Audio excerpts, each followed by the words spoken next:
Hello guys, Assalamu alaikum. My name is Shiraz and welcome to another tutorial. Today we're gonna talk about lighting in Blender. Lighting is one of those key elements that can really add value to your renders, especially in product renders. So today we'll be focusing on just one light, the sunlight. In my opinion, if you can master this light, it becomes way easier to get clean and photorealistic results. Of course, that's just my take. You don't have to agree. But in most of my renders, I have only used sunlight, and today I'll walk you through these three renders step by step so you can follow along and apply same techniques to achieve good results.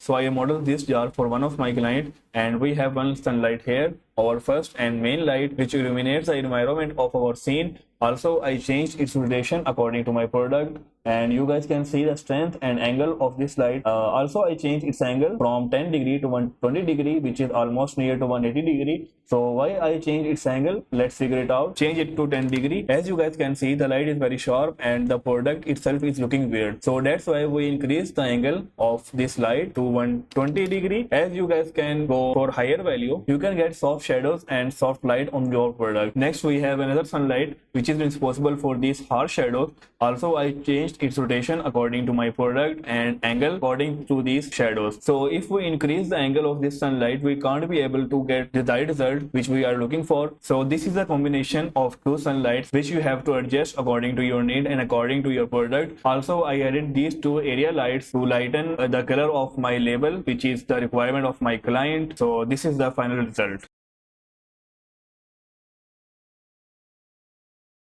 So for our next render, I added the sunlight with the strength of 3 and angle of 10, which brighten the environment of our scene, but it gives very harsh shadows and weird lighting. To tackle these issues, I added these area lights with a lower value possible and scale them accordingly so we can keep our hard shadow from sunlight with a good render result.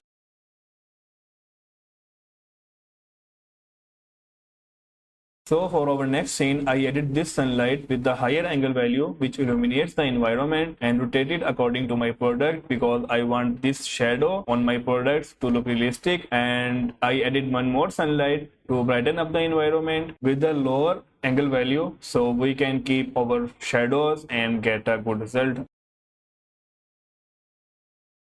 If you guys want to explore more lighting tips from me, consider checking this tutorial on my Patreon. It's based on this animation and uses area lights, and in this tutorial I'll show you exactly how to achieve studio lighting in Blender. And yeah, that's it for today's tutorial. I hope you guys gonna like it, and see you in the next video. Allah Hafiz.